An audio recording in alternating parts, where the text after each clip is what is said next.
Bueno, la presentación está en inglés, entonces esto va a ser muy trilingual, pudiera ser, ¿verdad? Y bueno, Elizabeth dice que este lenguaje simbólico es el lenguaje universal que utilizamos a través de las culturas cuando estamos en crisis. Pero también ese lenguaje simbólico es el lenguaje que usamos cuando no hay palabras, punto, ¿no? A veces cuando es una experiencia profunda, existencial, espiritual, donde las palabras y la mente racional no llegan a traducir lo que queremos expresar.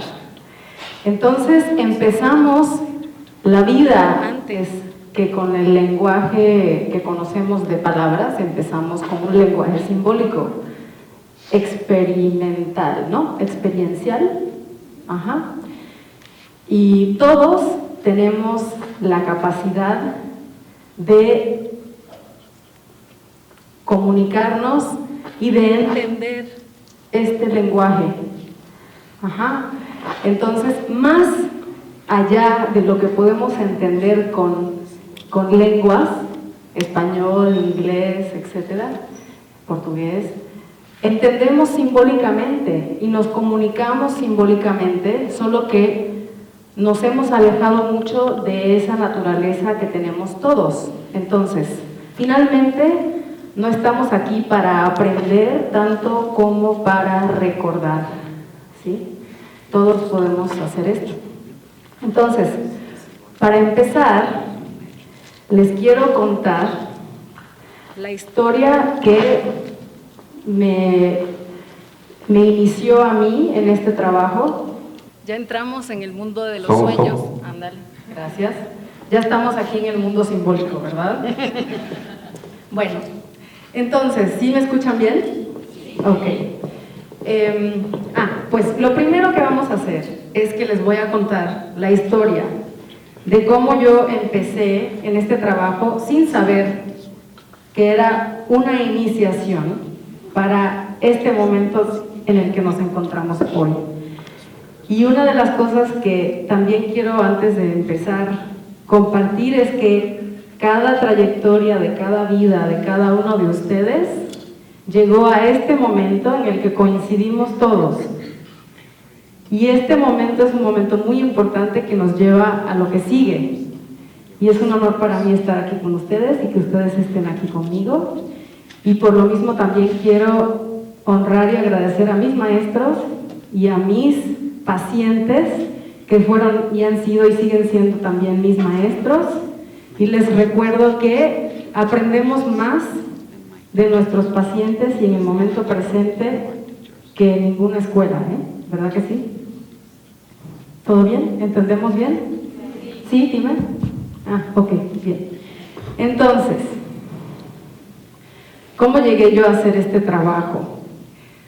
Tenía 18 años, tenía mi grupo de amistades, nos juntábamos a hacer música, poesía, a pintar un mural, a platicar de cosas existenciales, porque para mí siempre, desde muy niña, siempre tuve la pregunta de qué se trata, por qué estamos aquí, para qué esta vida, qué significa todo, ¿no? Y inesperadamente, un amigo de nuestra pequeña comunidad tuvo un accidente y murió inesperadamente. Entonces, él era la persona con quien más yo me entendía en estos aspectos del porqué de la vida, de por qué estamos aquí, de qué se trata, ¿no? Todo muy adolescente, pues. Entonces,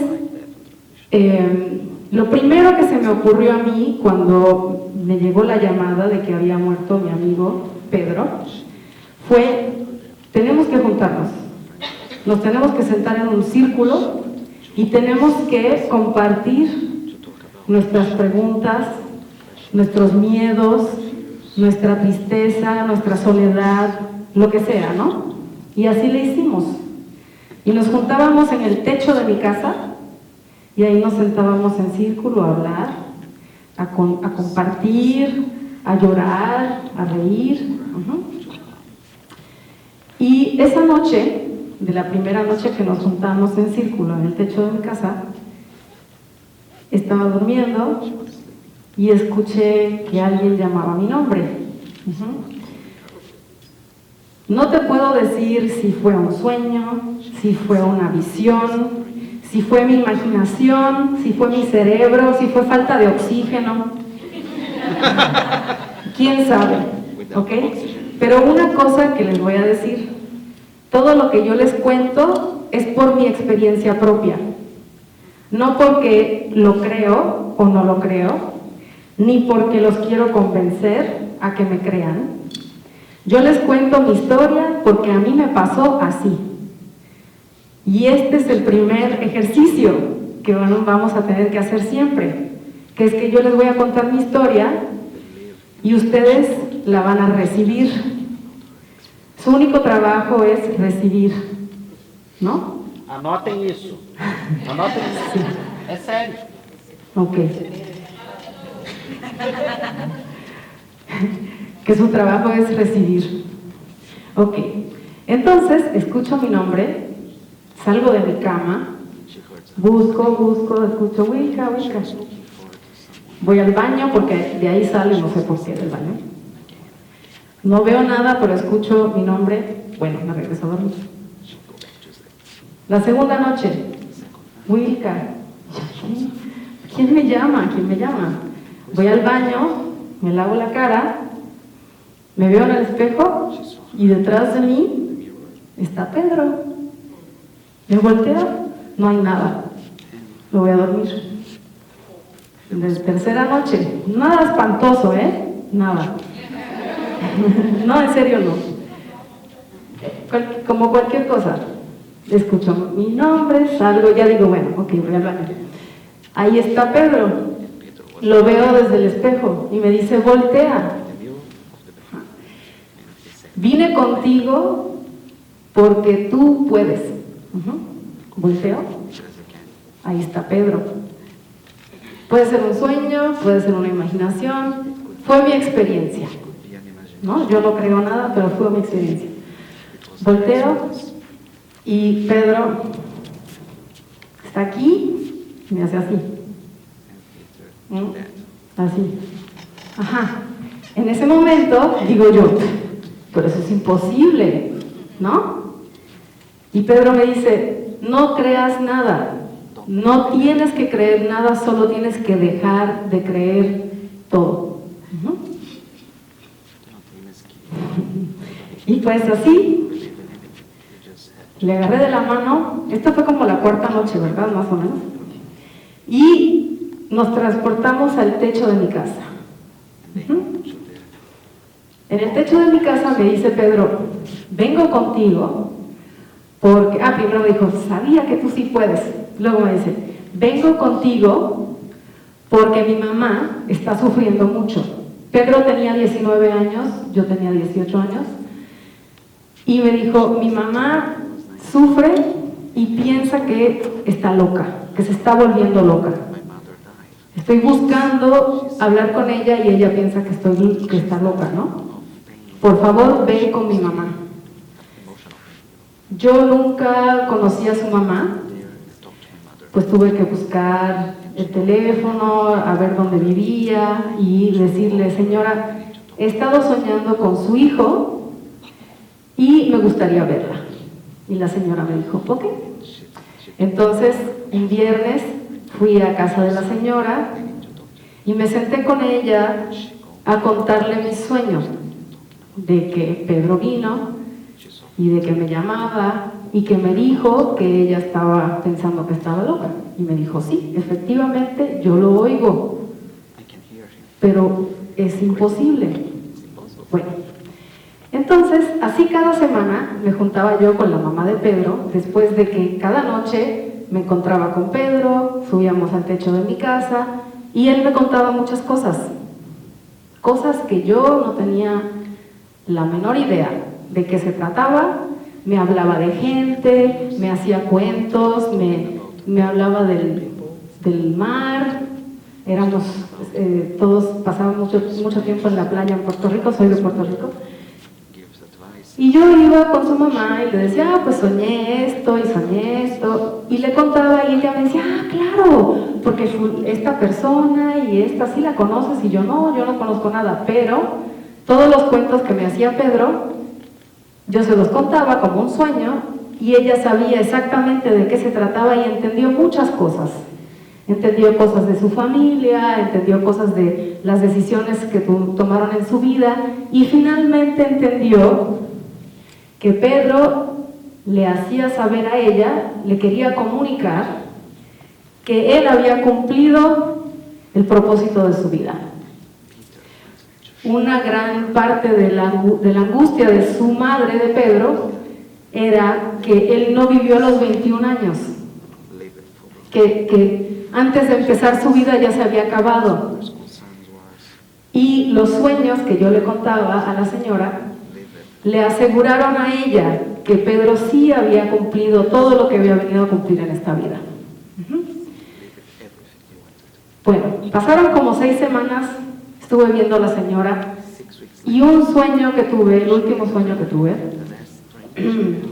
voy a buscar a Pedro y no está.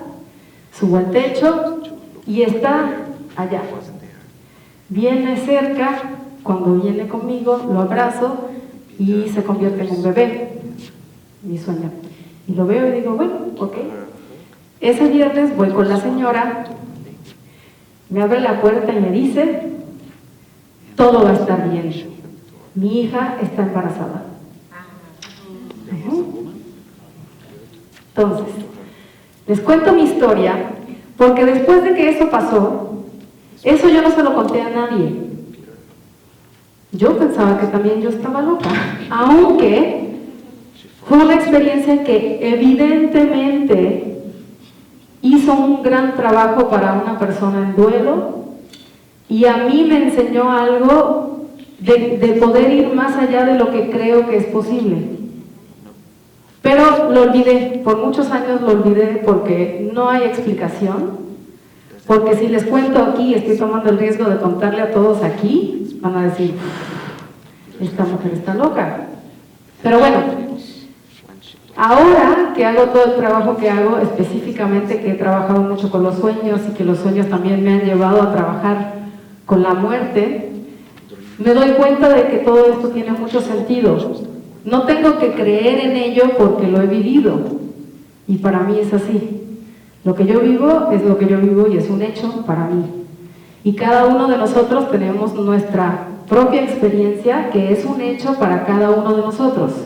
Y parte del trabajo que hacemos es poder estar presentes, contener, recibir esas experiencias, esos universos que somos cada uno de nosotros, sin considerar estas historias de creencias, de eso sí, esto no es posible, esto es una locura, ¿no? Esto sí, porque esto es lógico.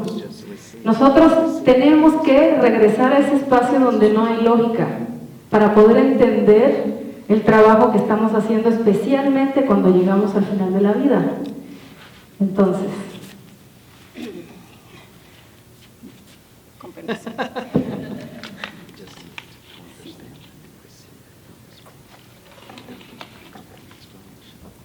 Y bueno, contemplé mucho sin contarles esta historia por lo mismo de que es así como un poco pues rara, pero quise hacerlo y hoy lo entendí que era importante porque es su primera práctica.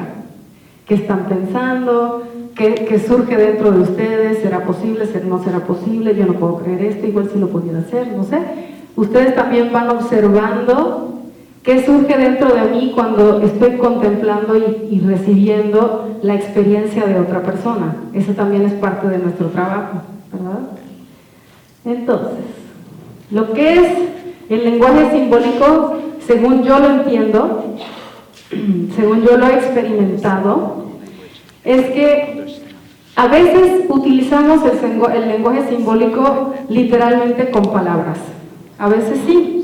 Por ejemplo, pues las palabras mismas, de la manera que las componemos, nos pueden dar un significado literal y un significado simbólico. También tenemos el lenguaje no verbal, que estamos todo el tiempo comunicando. Otra cosa que tenemos que aprender de nosotros mismos y de los demás es cuánto se comunica sin hablar. Y lo que no decimos sale por otro lado, y lo sabemos, aun cuando no es una cosa consciente. Nosotros en este trabajo poco a poco vamos sensibilizándonos a reconocer mucho más de este lenguaje, y cuando estamos trabajando con pacientes que no están hablando, también aprendemos. Cuando trabajamos con las familias, también empezamos a aprender, o sea, sentimos lo que sucede, ¿verdad? Es también una cosa de sentir. Entonces, el lenguaje imaginal es, la palabra imaginal, ¿sí funciona? Imaginal. Ok, porque también nuestra imaginación nos da información, y cuando hablamos de cuentos o hablamos metafóricamente y dejamos que corra nuestra imaginación, en la imaginación también encontramos mucho significado, y el trabajo de sueños es una de las formas en que se manifiesta. El lenguaje metafórico, luego vamos a hablar un poco más de esto. El lenguaje somático, esto es algo para mí muy emocionante, porque lo he aprendido, como que sospechaba que sí existe, pero no estaba muy convencida en mi experiencia hasta que empezó a suceder con mis pacientes terminales, y sí, también les voy a contar, y es maravilloso. El lenguaje simbólico del entorno, del ambiente, y circunstancial. O sea, lo que está sucediendo en estos momentos tiene también algo que nos está diciendo. Mientras más trabajamos con nuestros sueños, que ahorita les voy a decir también un poco más nos sensibilizamos a darnos cuenta cuánto el inconsciente comunica a través de lo que sucede alrededor de nosotros. Y una de las cosas también que yo les invito a todos a considerar es que tengan una práctica del trabajo de sueños personal. Porque cuando entramos en una relación más íntima y más profunda con nuestra psique, eso también nos facilita poder estar más receptivos a cómo sucede alrededor de nosotros y con las demás personas.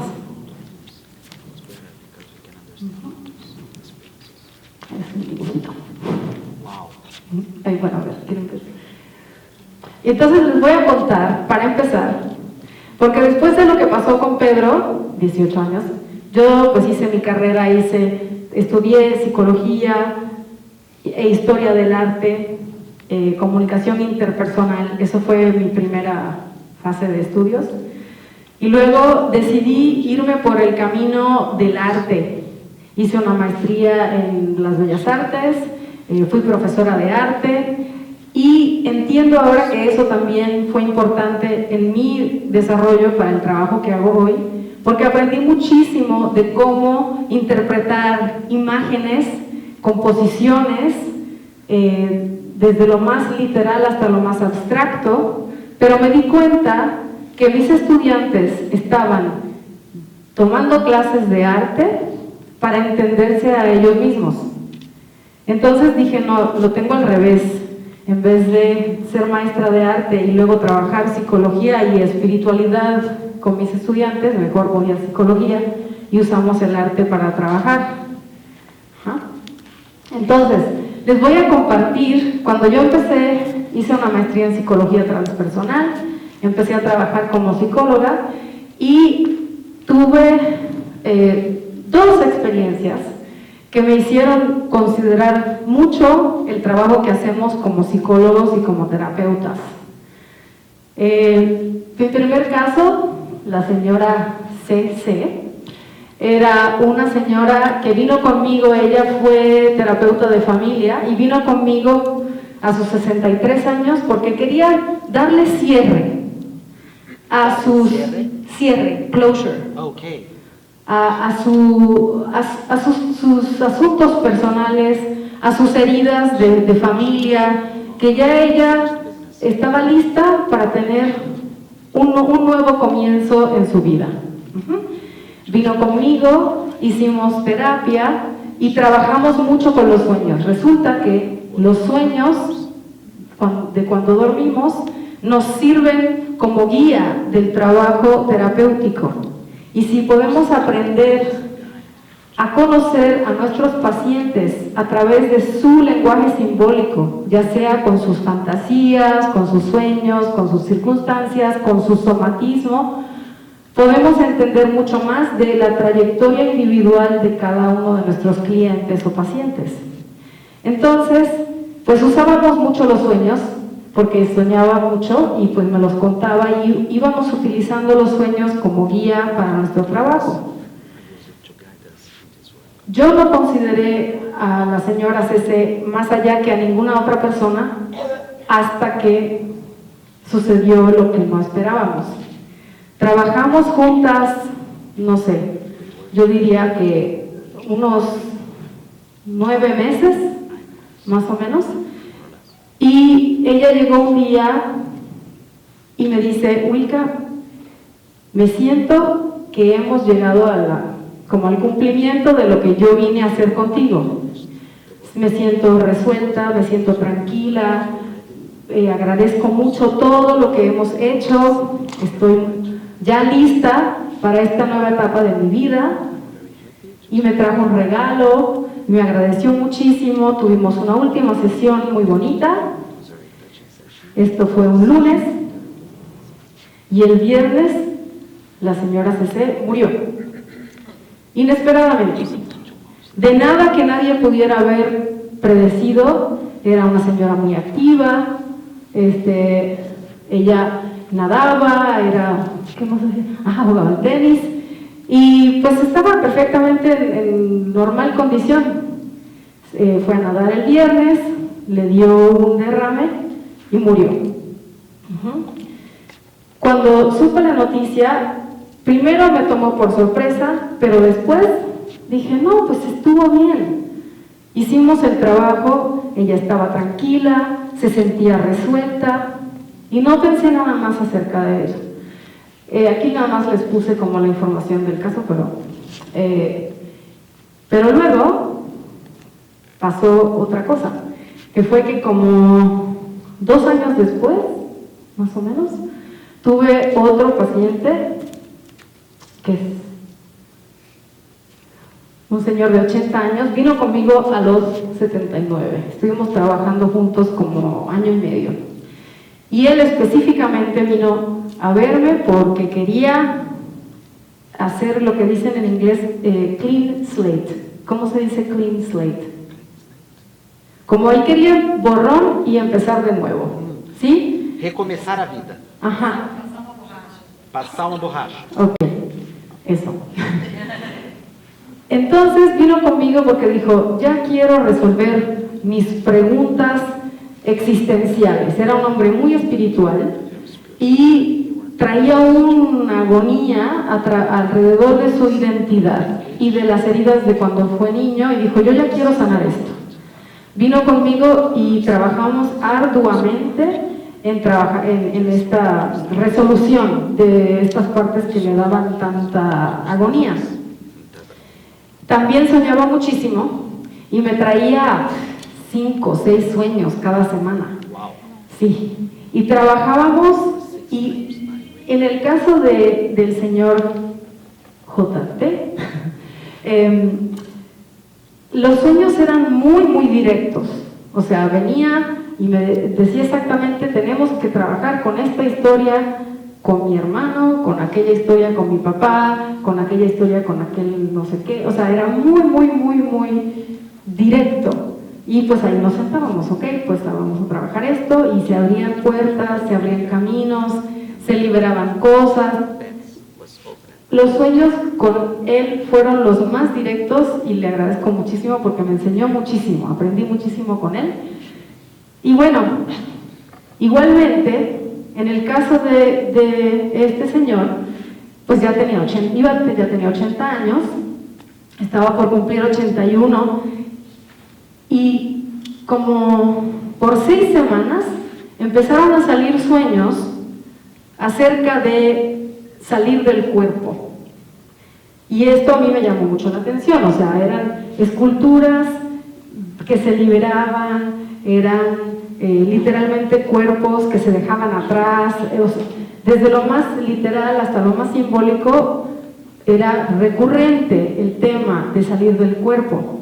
Entonces le dije un día, oye, pues es inevitable, tenemos que hablar de esto. ¿Cómo te sientes con esta idea de morir, ¿no? De salir del cuerpo?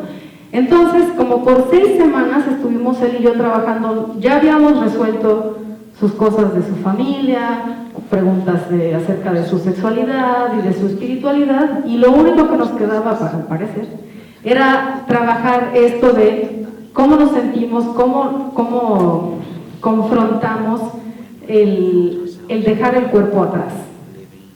Entonces nos dedicamos a esto estas últimas semanas, y un día llegó, un viernes, y me dice: he tenido el sueño más maravilloso, es el sueño de mi vida.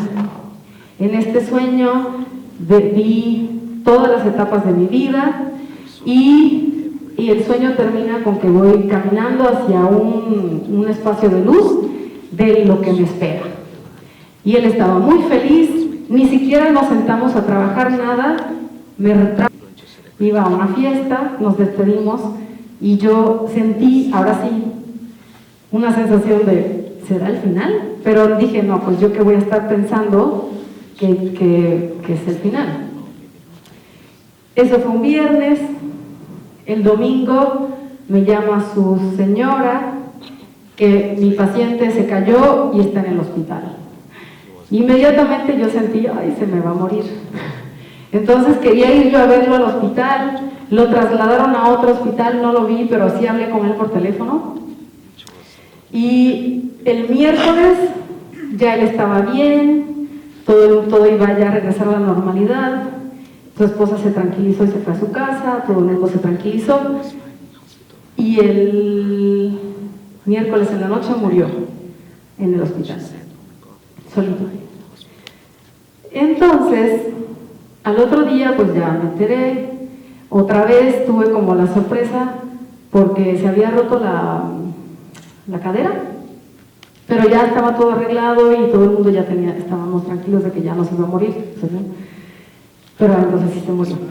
Y a veces eso pasa y luego hablamos de eso, pero el punto es que cuando pasó esto, otra vez tuve yo la misma sensación, primero sorpresa y inmediatamente tranquilidad. Él estaba listo, hicimos todo el trabajo. Y a veces igual puede ser que cuando pensamos que ya estamos listos para el nuevo comienzo en esta vida, quiere decir que estamos listos para otra cosa que no conocemos. Y en ese momento fue que dije yo, hay que prestar más atención a lo que está sucediendo cuando hacemos este trabajo, ¿no? Porque ya me pasó 2 veces que habían ciertos paralelos. Ahora, lo que les quiero comentar es que no todos los sueños ni todas las cosas que tienen simbolismo que pasa a fin de vida necesariamente quiere decir que nos vamos a morir mañana, ¿ok? O sea, yo puedo tener un sueño de ir por un pasillo hacia la luz y no me voy a morir mañana. No es tanto así, sino es más simplemente entender que hay algo que sucede, que esto fue lo que yo entendí. Hay algo que sucede inconscientemente que nos prepara. Eso fue lo que yo pensé en ese momento. Dije, pasó con la señora CC y ahora me pasó con él. Y no les voy a hablar de los detalles de los sueños ahorita porque si no estamos aquí hasta la próxima semana. Pero yo empecé a ver ciertos patrones en el trabajo con la señora y en el trabajo con el señor. Aunque los símbolos eran diferentes, la idea era muy parecida, de que empieza como muy oscuro, muy contenido, y la simbología empieza a abrirse más y a ser más ligera, más amplia, y con más luz, literalmente los sueños también. Y para mí eso fue muy interesante porque digo, en ese momento dije, no importa si nos vamos a morir mañana o si nos vamos a morir de aquí a 50, 80 años, lo que sea, el trabajo es el mismo. Y mientras lo hacemos con más conciencia, igual algo podemos beneficiar de ello, tanto nosotros como individuos que vamos a morir, como cuando estamos con nuestros clientes, pacientes, el que sea. No puedo creer que nada más vamos por la número 4 de esto. Ok. Bueno, exacto. Y luego Noah Levine, que es el hijo de Stephen Levine, no sé si lo conocen, el de A Year to Live, dice, y estoy muy de acuerdo, que es que cuando nos damos cuenta cuál es el trabajo que requiere el corazón, es el mismo, vayamos a vivir o vayamos a morir. Y en ese momento yo entendí que el trabajo como psicoterapeuta o como psicóloga transpersonal o como ayudante de algún tipo de servicio para cualquier persona en este tipo de campos, nos está siempre preparando para el mejor morir a través del mejor vivir.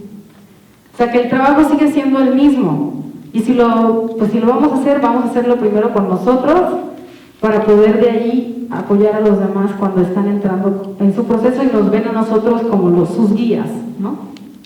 Ok.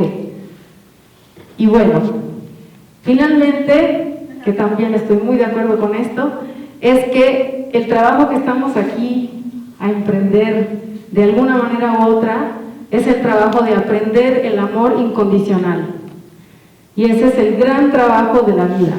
O sea, y yo, como lo he visto en mi experiencia, empezamos con entender y otorgar ese amor incondicional a nosotros mismos.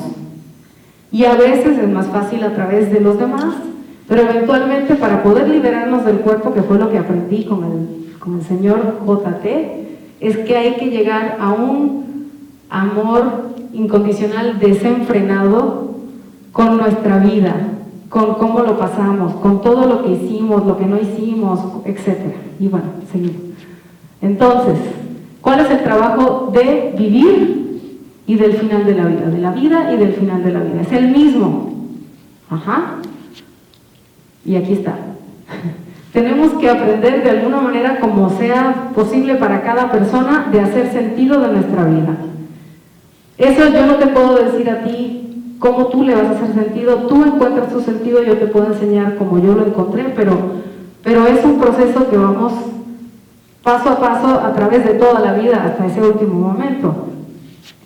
Reparar relaciones, ya sea con seres vivos o seres muertos, dentro de nosotros mismos, sentir una sensación de reparar. Pues el perdón, que la palabra perdón a veces es un poco problemática, pero esta sensación de estar en paz con las cosas como fueron y con la gente como fue, ¿no? Y nosotros como fuimos, curar nuestra vergüenza, resolver nuestra culpa, nuestros arrepentimientos, las tareas no resueltas, ¿cómo le dices? Tarefas inacabadas. Tareas inacabadas. Aceptando y valorando la vida es tal cual ha sido vivida y finalmente, pues, digo, no es en este orden, pero en cualquier orden, encontrar paz.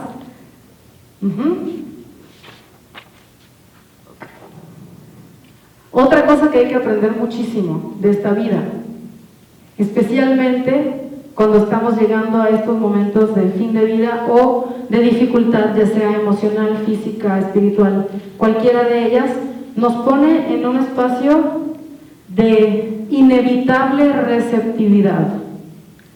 Y la mayoría de nosotros no estamos nada cómodos con recibir nada, ¿no?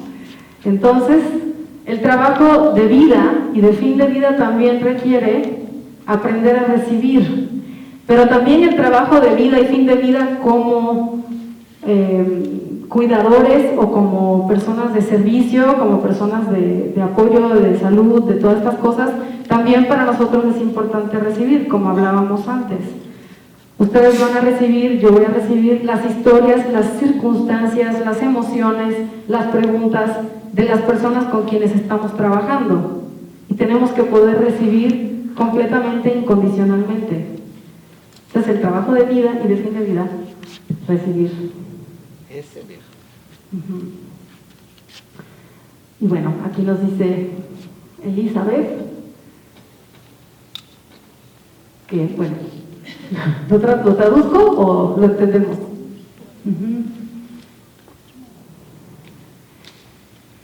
Ajá.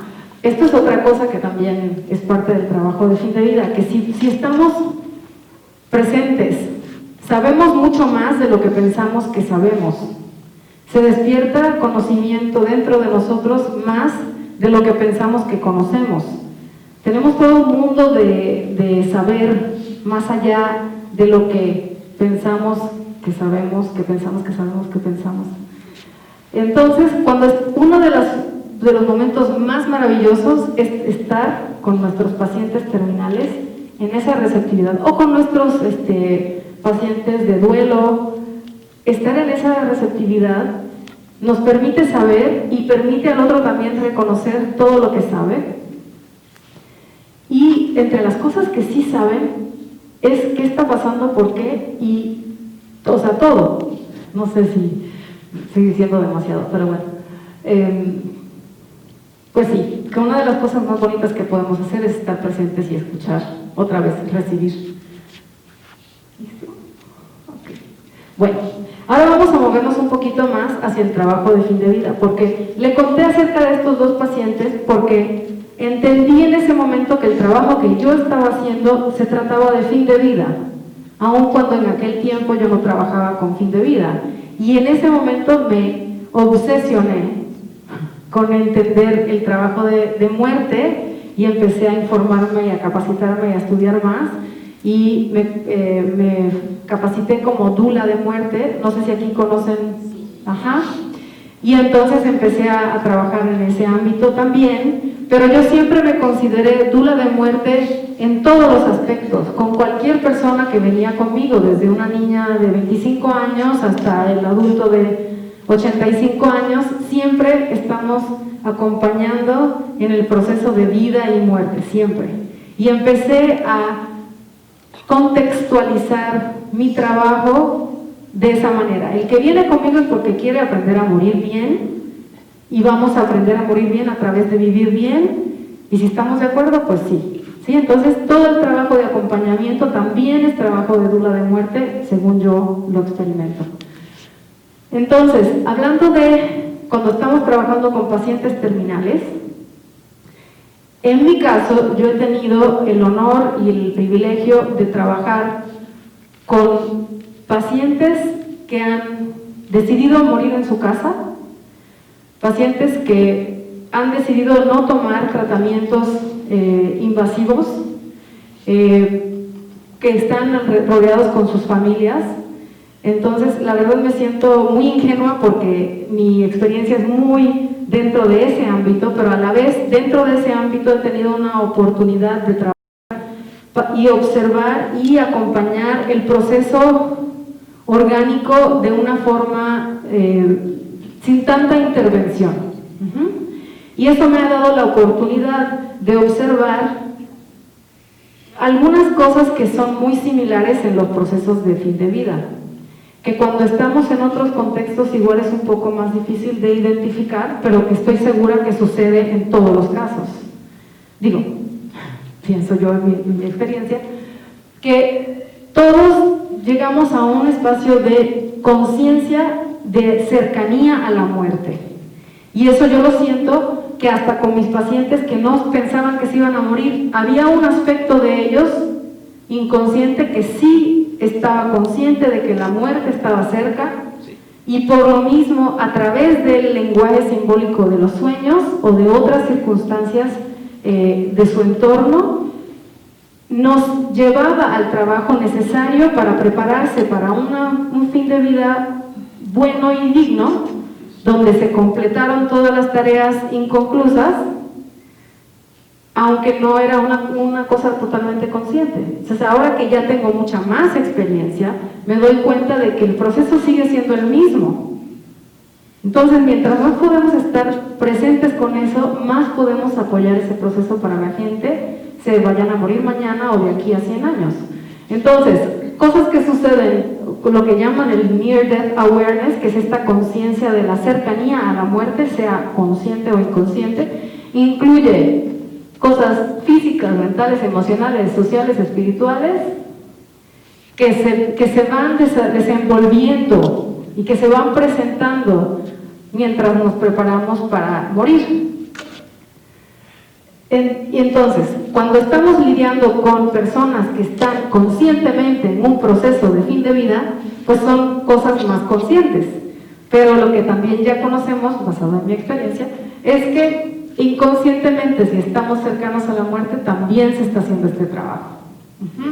Y nos hemos dado cuenta, algunos de ustedes igual conocen, acerca del trabajo del lenguaje simbólico en los dibujos, y especialmente con los niños, sucede mucho el caso que se manifiestan, ¿cómo se dice? Ay.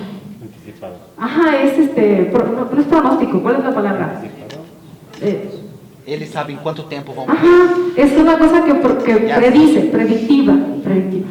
Ajá, entonces inconscientemente creo que tenemos mucha más conciencia, inconsciente, de qué sucede, cuándo sucede, por qué sucede, y es cuestión de estar más alineados con esto. Por lo mismo, les invito a que consideren su propio trabajo inconsciente de la psique, porque vamos conociendo muchas más cosas que nos permiten conocer más de los demás. ¿Sí, no? Sí, ok. Y obviamente Elizabeth se dio mucho cuenta de esto, que los pacientes moribundos saben. Y aunque no lo quieren admitir, y a veces van a morir en negación, sí lo saben. Y es algo muy fascinante, porque a veces también te lo dicen, y te lo dicen en dibujos, pero también te lo dicen en sus sueños, o te lo dicen por cosas que aparentemente no tienen nada que ver, pero que sí son muy relevantes. Hay muchísima información en todo lo que sucede en el tiempo de fin de vida. ¿Ok? Entonces, los mensajes vienen a través de muchas cosas.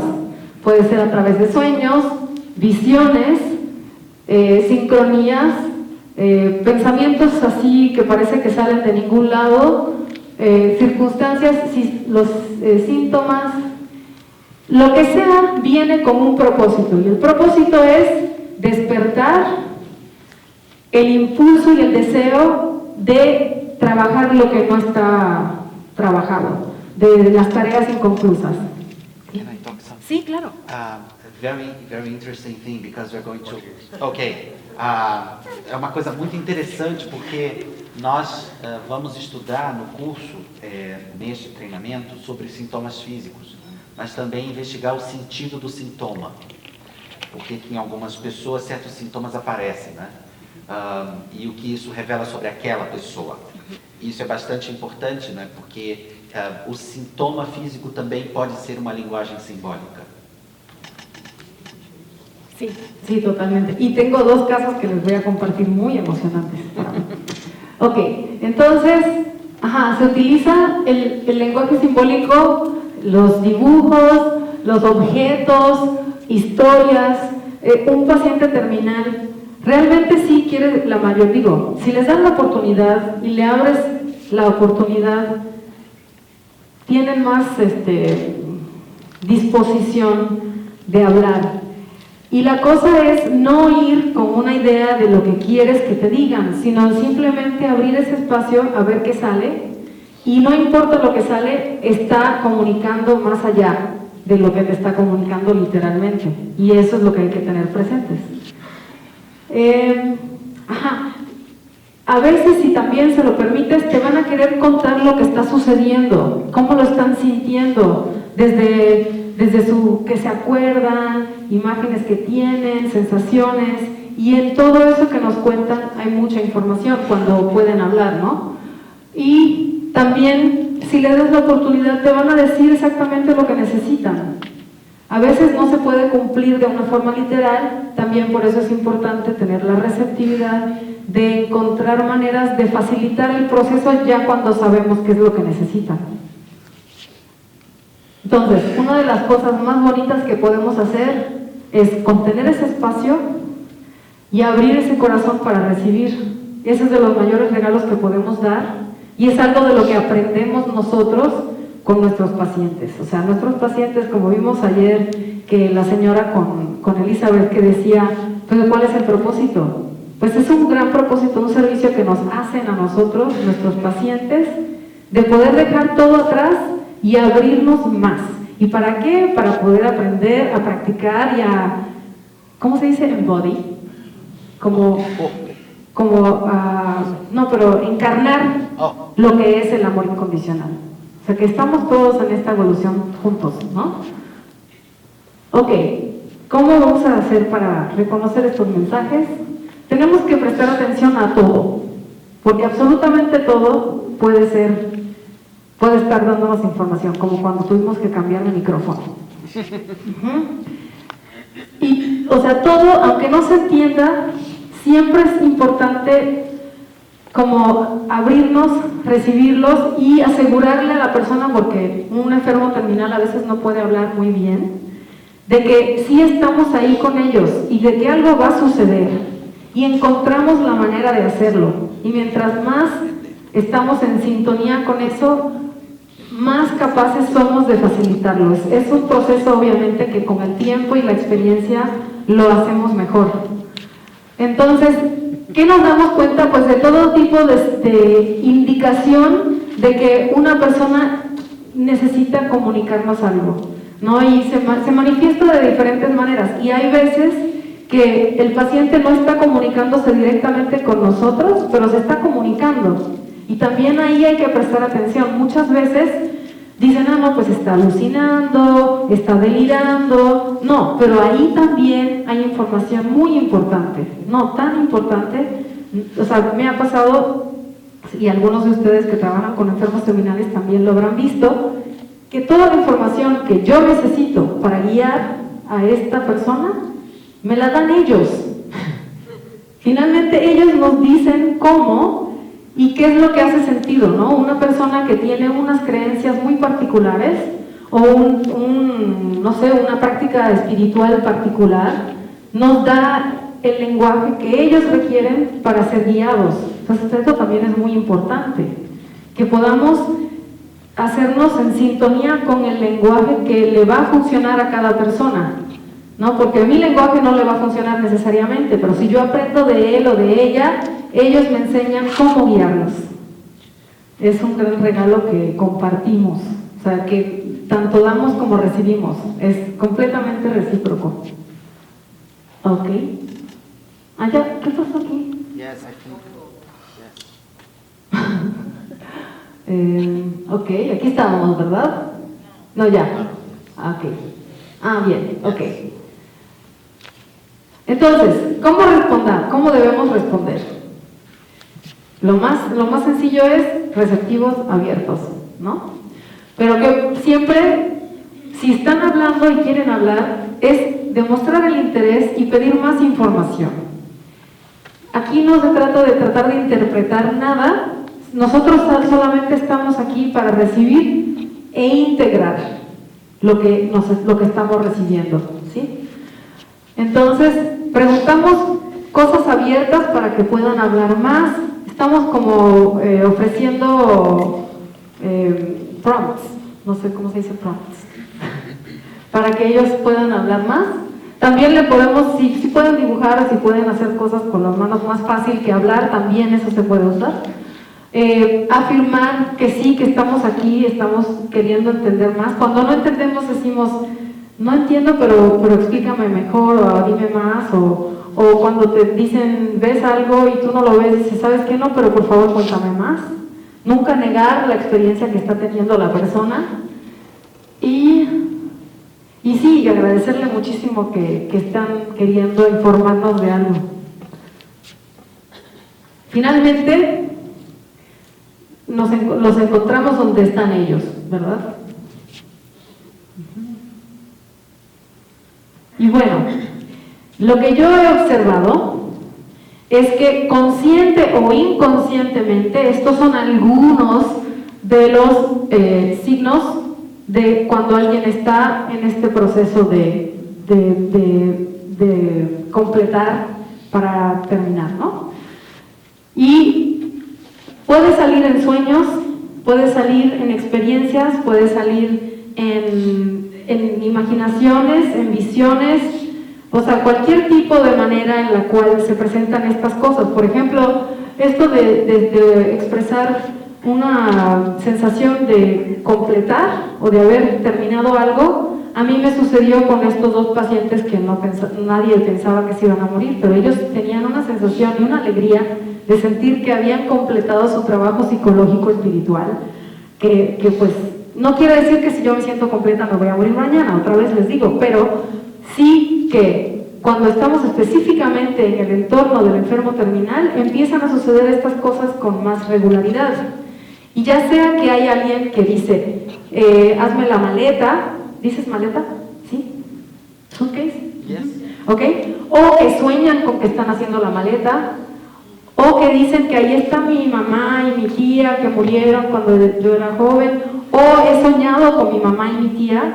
Empezamos a darnos cuenta que hay unas ciertas tendencias, ¿no?, que expresa la gente. Otra cosa que también es que empiezan a dar sus cosas, pero más que nada que empiezan a ver y a escuchar lo que nosotros no podemos ver y escuchar. Y si tienen la oportunidad de estar con alguien que ve y escucha más allá, es de las experiencias más fascinantes y más informativas, de las cuales yo he aprendido todo lo que les puedo compartir. Ha sido a través de la información que yo he recibido en estar observando y escuchando y conteniendo este tipo de experiencias de los enfermos terminales. And we just need to receive. Ajá. Nós só precisamos receber, não acreditar, só receber. Precisamos recibir. Sí. Ok. Entonces, entre las cosas que suceden, ya sea en sueños, en visiones, en estas experiencias que suceden en la cama del enfermo terminal, todo este tipo de temas es muy común, ¿no? De que necesito el mapa, de que no sé a dónde es que voy, o hay otro espacio ahí que está afuera de la puerta, transporte, viajes, movimientos de un nivel a otro nivel, son temas muy recurrentes en el final de la vida. Y lo observamos también mucho con la inquietud de un enfermo terminal que no está consciente, o que no está consciente, o que no está en todas sus capacidades, también se observa mucho. Otra cosa que pasa muchísimo es la presencia de otros, ¿no? Desde otros que no conocemos, otros que sí, que ya se murieron, a figuras espirituales, amigos, guías. Es muy, bueno, en mi experiencia es muy recurrente que vienen a buscarlos y que les dicen lo que tienen que hacer y que me dicen a mí cómo ayudarlos a hacer lo que tienen que hacer. Yes. Sí, es maravilloso. Y bueno, obviamente movimiento, seguramente lo han visto si han trabajado con enfermos en sus últimas etapas, que hay ciertos movimientos mucho de, como si alguien estuviera aquí, ¿no? Acá arriba, y se abrazan y se hablan, y muy bonito. Y bueno, entonces aquí hablamos un poquito de los sueños, y otra vez no les puedo decir, les quiero insistir que si no han prestado atención a sus sueños, que lo empiecen a hacer, y yo con mucho gusto les puedo orientar de cómo hacerlo. Que la lengua de los sueños, como todos los lenguajes simbólicos que estamos compartiendo aquí, es todo lo que cuando ya las palabras no sirven, pues entramos ahí, ¿no? Y antes que tuviéramos palabras, también, o sea que antes de que aprendiéramos a hablar Ese era nuestro mundo.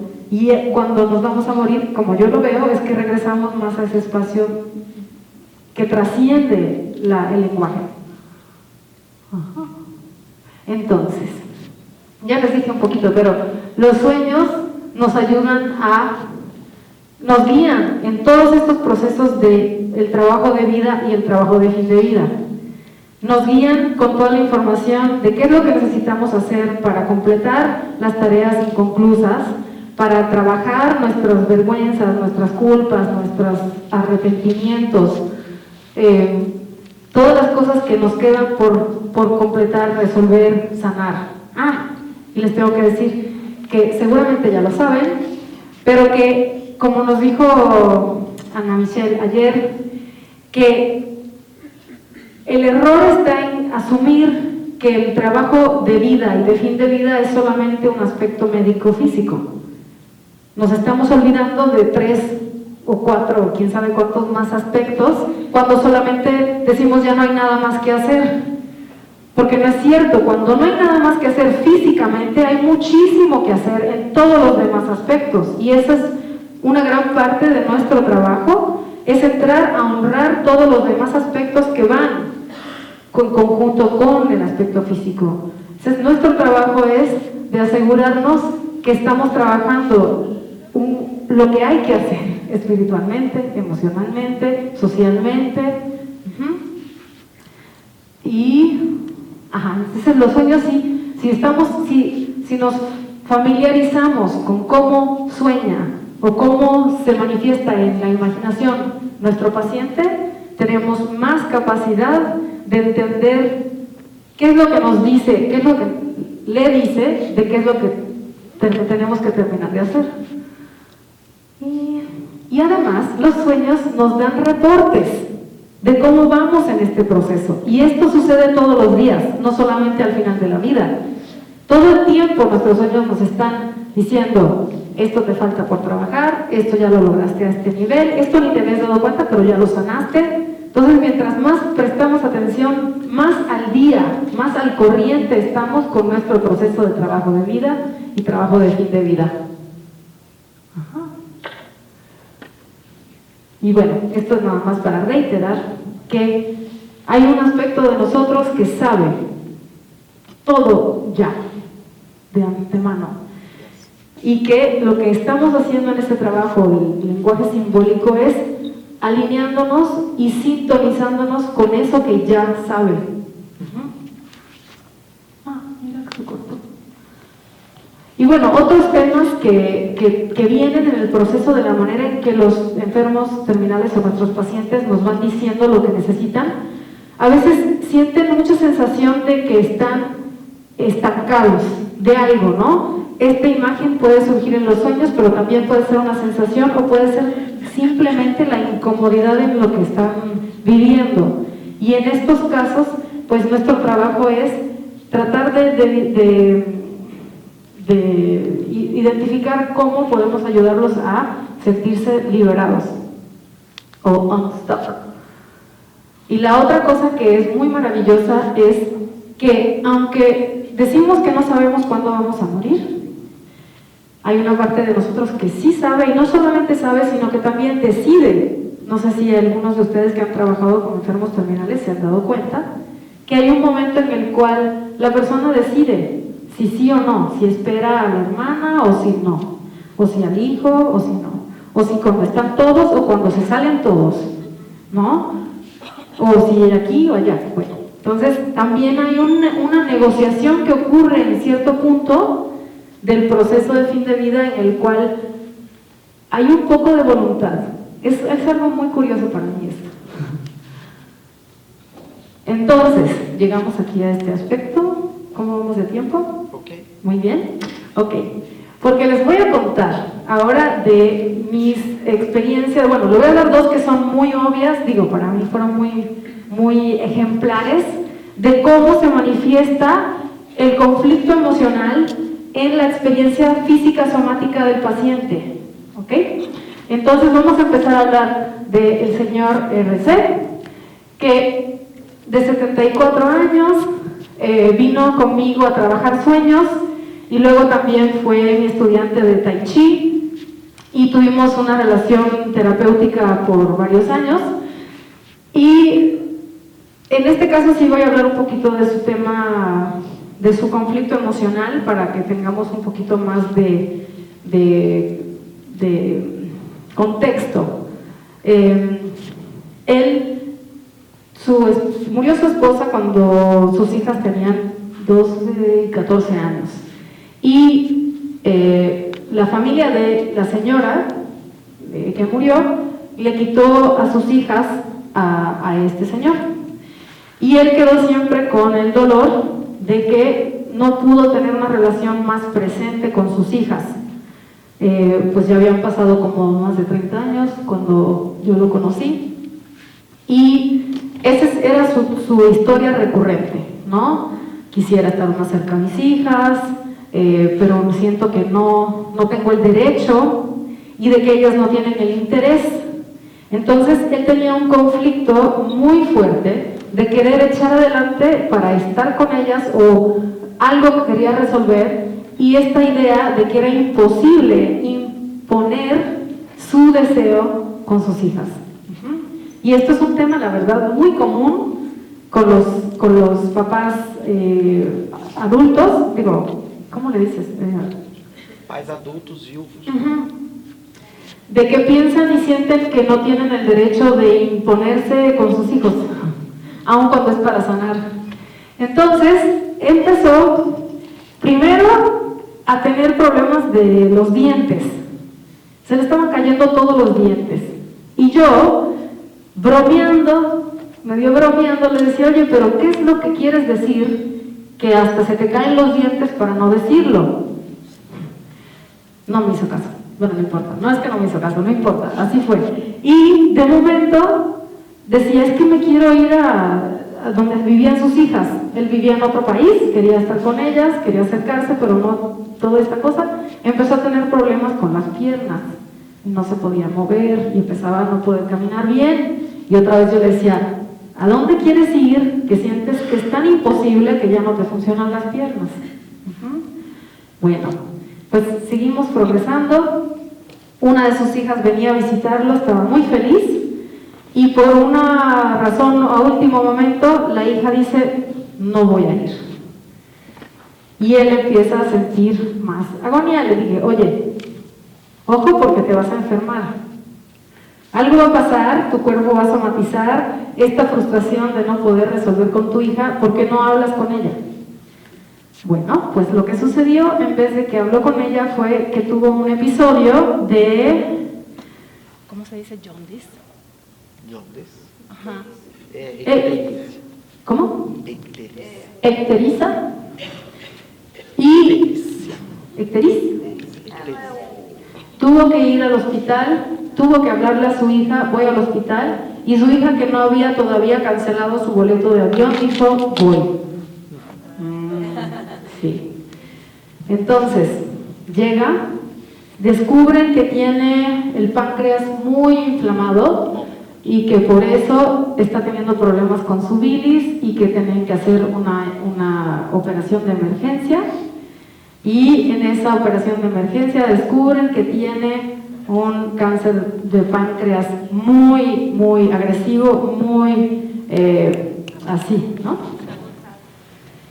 Voy con él y me cuenta y le digo, ¿ves lo que está sucediendo? ¿Verdad?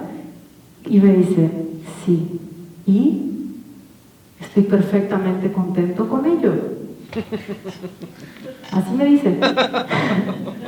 Me dice, está perfecto, esto está perfecto. Y hablamos al respecto.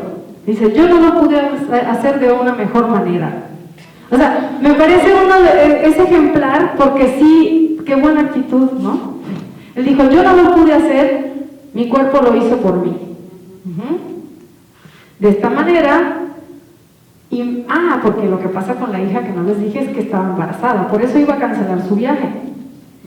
Entonces, de momento, qué perfecta situación en la cual su hija no puede trabajar porque era muy trabajadora porque está embarazada. Él tiene un pronóstico muy corto, donde pueden hacer trabajo muy intensamente y luego él ya se puede salir de su lado y ella puede seguir con su vida y él no está imponiendo nada. ¿Sí? ¿Sí me explico? ¿Entienden? Ok. Y estaba muy contento. Dice, no tengo dolor, pues va adelante con mi cáncer de páncreas, vamos. Entonces, de ahí se fue con su hija lo acogió en su casa, tuvieron oportunidad todas las tardes, porque ella no estaba trabajando, para tomar el té, platicar, hablar de todo lo que pasó, pedirse perdón, perdonarse, reconocerse, conocerse más, profundizar en su relación. Esto fue 5 meses de este tipo de trabajo todos los días. Ya él estaba en otro país, entonces yo hablé con él por teléfono, por videoconferencia, y me dijo, nunca he estado tan feliz. Y me dijo, estoy perfectamente en paz, me puedo morir. He logrado sanar mi relación con mi hija, me ha tratado como un rey. Dice, nunca he recibido tanto amor en mi vida y ya me puedo ir. Pero, ¿qué crees? Se me fue el cáncer. El cáncer de páncreas que tenía hizo su trabajo y se resolvió. Entonces, yo le digo, ¿pero cómo te sientes? No estoy seguro. No estoy segura, le estaba pasando también pero él todavía tenía esta inquietud de que no estaba permitido imponer su vida y su necesidad a su hija. Y pues inevitablemente para él, como esta es la manera en que resolvía esos conflictos emocionales, ahora tuvo cáncer en el pulmón.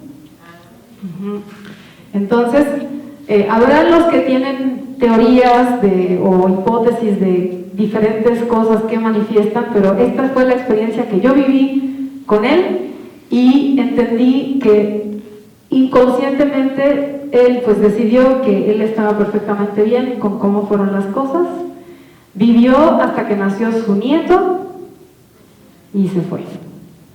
Y se fue tranquilo y al lado de su hija y sintiéndose completamente resuelto, ¿no? Sanado, bonito.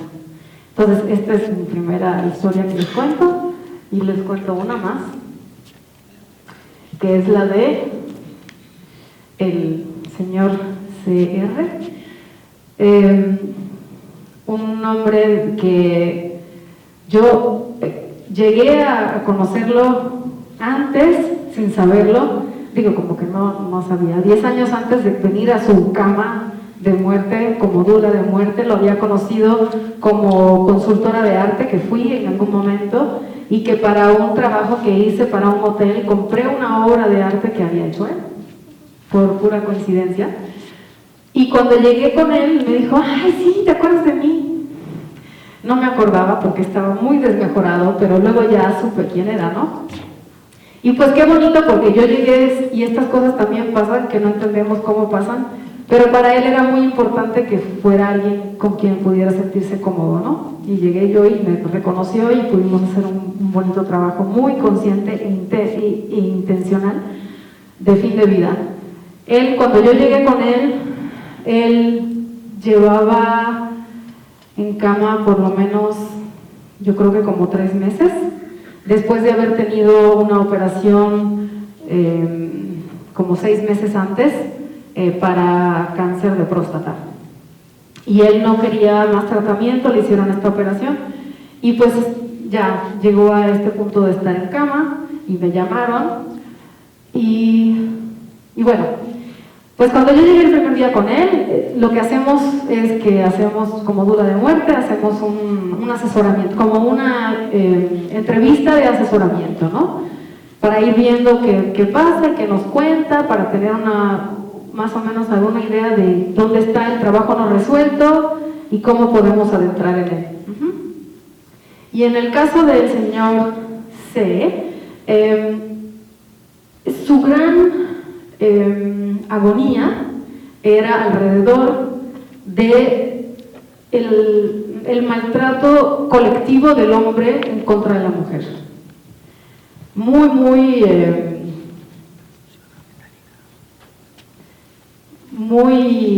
¿cómo se dice? Muy insistente, ¿no? Una agonía muy fuerte alrededor de cómo los hombres han tratado a las mujeres y que esto no está bien. Y bueno, y empezamos a indagar un poco más, y me dijo, porque llegamos al punto en que le preguntaba yo qué había él aprendido o qué oportunidades le había dado el estar en cama, ¿no? Y contemplando todas estas cosas. Y me dice, una de las cosas que pasó es que después de mi operación, que todavía yo no estaba segura qué tipo de operación había sido, me dice, es que yo descubrí, bueno, primero me he convertido en una persona más espiritual. Fue lo primero que me dijo, y luego me dijo, es que se me reveló Dios. ¿Y sabías que Dios es una mujer? ¡Wow! Y me dice, he aprendido tanto, me he sentido más humilde y más pequeño y más puesto en mi lugar desde mi encuentro con Dios, que es mujer. Porque me doy cuenta y entró en un espacio muy de arrepentimiento, traía muchísimo arrepentimiento, de que me dice, yo aprendí mal lo que es ser hombre. Yo pensé que como mi papá era así, como mis hermanos eran así, como mis tíos eran así, todos debemos ser así. Y me dice, eso está muy mal. Y bueno, seguimos este trabajo. Y luego me entero que la operación que le hicieron a él a través del Seguro Popular de México fue de removerle los testículos como terapia para quitar la hormona, ¿no?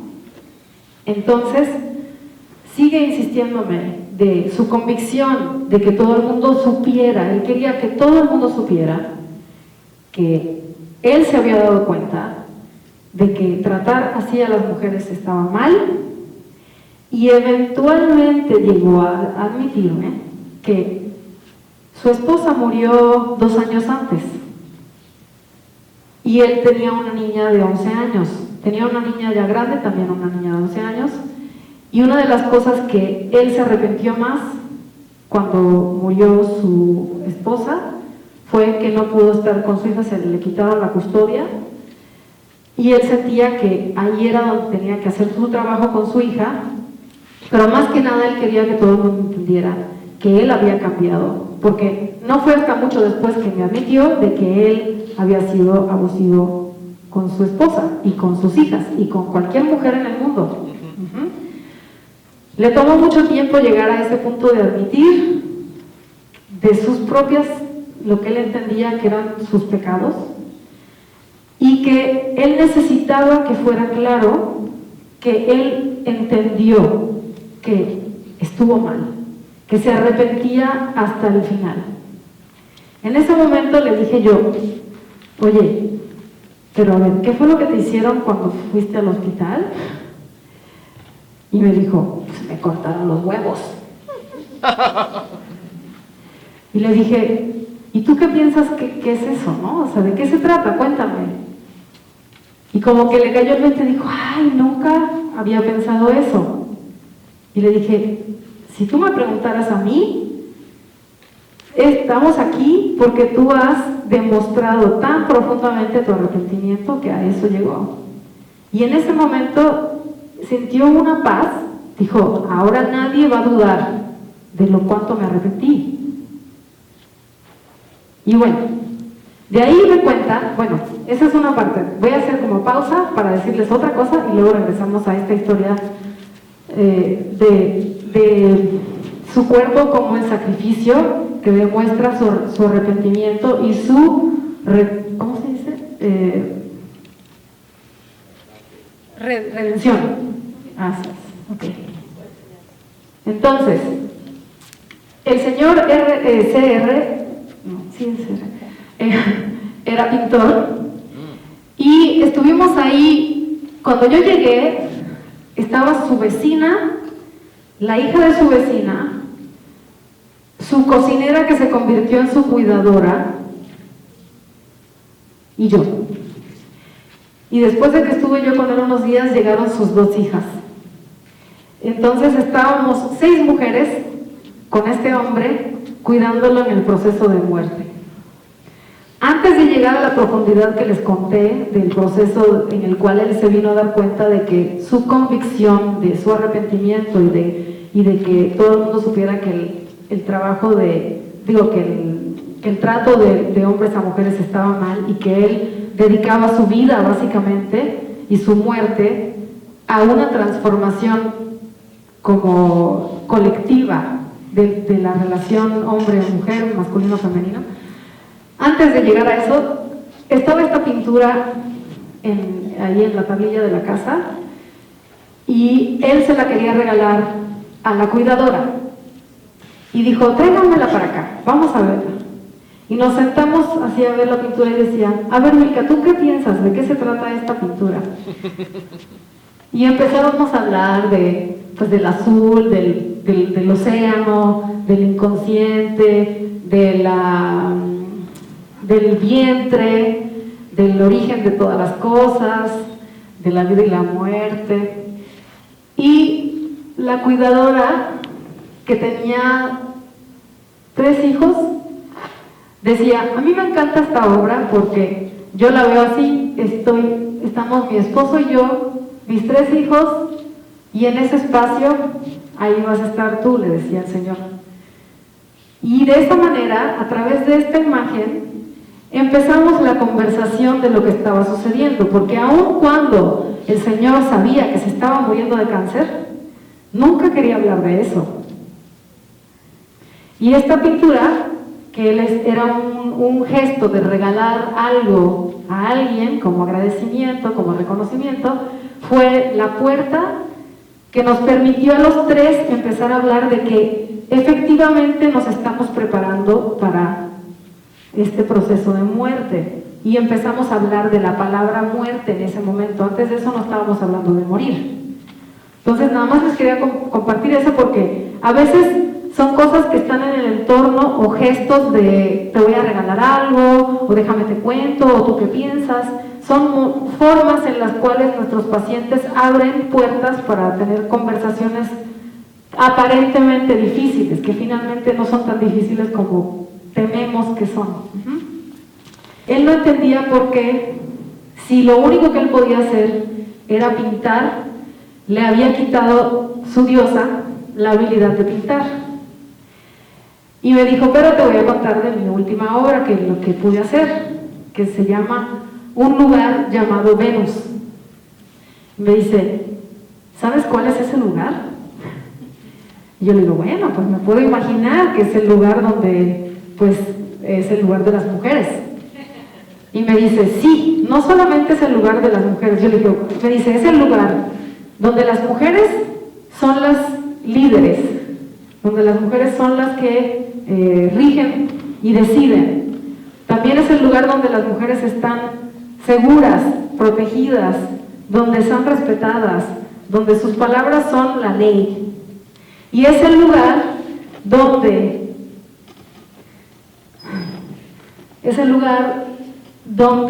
los hombres van a ser guiados por la feminidad a cómo poder tener una masculinidad saludable e íntegra.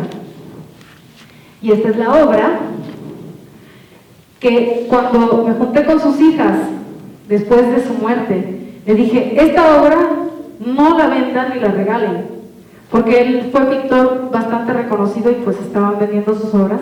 Le dije, porque este es su legado, esta fue la última obra que pintó y para él era lo más importante, ¿no? Y cuando la hija ve, dice, oye, ve, mira, aquí estamos, ¿dónde estoy esto? Aquí estamos mi hermana y yo, y está la cuidadora la vecina, la hija de la vecina, ¿quién es más? Ah, y Dianita y tú. Éramos todas las mujeres que estábamos con él durante sus últimos meses de vida. Digo, en algunos casos meses, en algunos casos días. Y bueno, sea o no sea cierto, para nosotros fue algo muy bonito darnos cuenta que un lugar llamado Venus incluía a todas nosotras. Porque esto es lo más importante para Carlos, para este señor. Que aquí está un bebé y es un niño. Y este niño iba a ser nacido entre todas las mujeres para aprender lo que es realmente ser hombre. Y bueno, ya estamos terminando. Nosotros todos somos los acompañantes compasivos. No importa qué papel, qué título, qué función, qué profesión, podemos ser cualquiera de estas cosas. Pero nuestro trabajo, cuando estamos trabajando con el lenguaje simbólico y con el final de la vida, en cualquier momento, tenemos este papel más importante que todos, que es el acompañante compasivo, ¿no? De estar presentes, de recibir y de aprender y de encarnar el amor incondicional a nuestra mayor capacidad. Y entonces, como acompañante compasivo, somos testigos, somos guías, pero guiados por ellos. Y nosotros somos el canal de integración. Así lo veo yo. En mi experiencia, yo me vacío de lo que yo pienso que soy, de lo que yo creo que soy, de lo que fui, de lo que pudiera ser, para ser un canal que recibe toda la información, la integra y la retransmite para asegurar que estamos honrando esa verdad de la persona con quien estamos, ¿no? Y que somos los que ayudamos a que ellos puedan llegar a su sanación. Y de que se den cuenta de que el trabajo ya está hecho conscientemente, porque a veces se hace el trabajo pero no se dan cuenta. En el caso de mi paciente, que no se daba cuenta hasta que en el proceso dijo, pues sí es cierto, me cortaron los huevos, ¿no? Y en ese momento él pudo darse cuenta de que la sanación ya había sido, de que el sacrificio ya estaba hecho, de que su redención ya había llegado, ya se podía ir tranquilo. Nosotros también ayudamos a iluminar esas partes que no se ven tan claras. Generalmente, estando como testigos, podemos darnos cuenta de aquello que el paciente todavía no se ha dado cuenta, pero que es evidente. Entonces también parte de nuestro trabajo es simplemente ponerle luz a las cosas para que ellos las puedan ver claramente y tenerlas en su consciente. Y también tenemos la capacidad de reconocer a otros que pueden ayudar en este proceso, ¿no? Cuando trabajamos con familiares o con seres queridos o hasta con los que estén ahí. O sea, porque cuando yo entro a un trabajo de dula de muerte, a veces con quien me toca trabajar es con la cocinera, el jardinero y el cuidador. Y pues a ellos los pongo a trabajar también dentro de esto, ¿no? ¿Cómo podemos también contagiar a los demás en este trabajo de acompañamiento compasivo? Y creo que con eso acabamos. Y me encantaría, si tienen preguntas, comentarios, si tenemos oportunidad de un poco de diálogo. Sí. Ok. 5 minutos. 5 minutos, ok.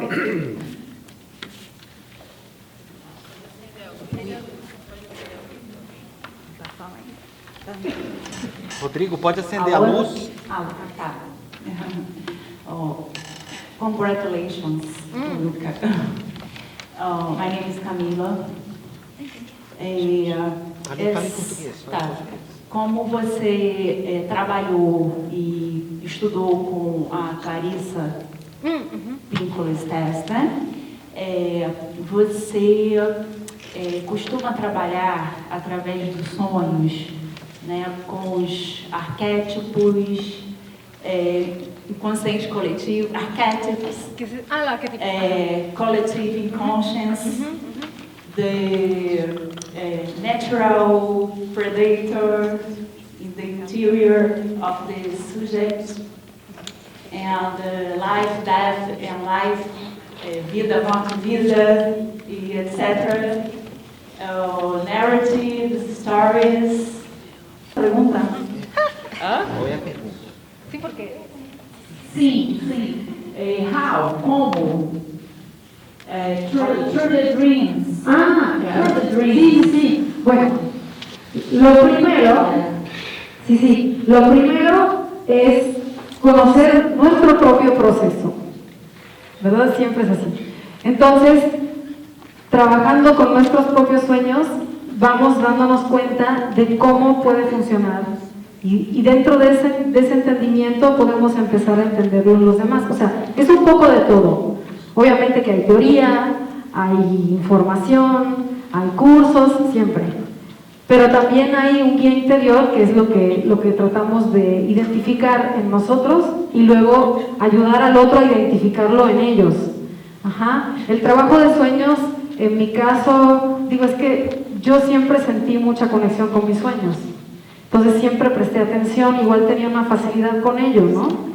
Pero, mira, tuve una experiencia hace muy poco donde hice un taller de 1 hora, que yo pues digo, pues, con 1 hora, ¿qué haces con 1 hora? Pero bueno, en 1 hora tuve la oportunidad de trabajar con una chica y de decirle 3 cosas. 10 días después la vi y le había cambiado toda su vida. Su relación con los sueños cambió por completo solo con la conciencia de que podemos tener una relación con nuestro inconsciente que nos ayuda y nos guía. Entonces, puede ser toda una vida de trabajo o puede ser un instante.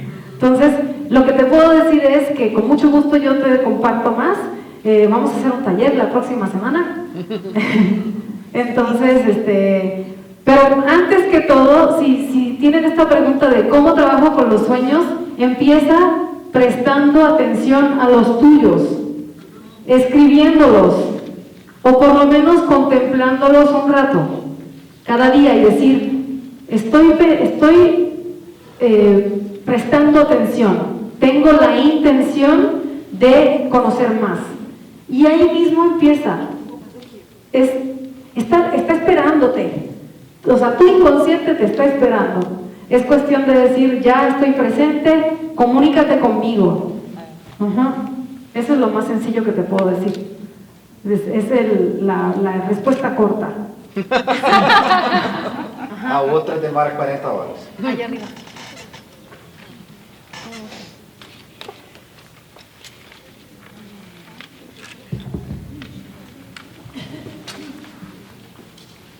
Você, no caso, disse que a sua experiência é no âmbito domiciliar. E em relação ao âmbito hospitalar, essa prática tem algum intervalo de tempo? No caso, se eu tenho um paciente que já está mais próximo ao óbito, isso não se aplica porque pode ser mais perigoso para o paciente, talvez não tenha tanto benefício? Dime esa última parte. If the patient is already dying, and you can start working with dreams at that time. Sí. No? Sí, mira, como les digo, mi experiencia es muy limitada porque pues no he trabajado en hospitales, pero sí me ha pasado, que les comento rápido, que me ha llamado un médico de una visita de la casa a decirme como psicóloga, no como dula de muerte, oye, ven a ver a este paciente porque está deprimido, ¿no?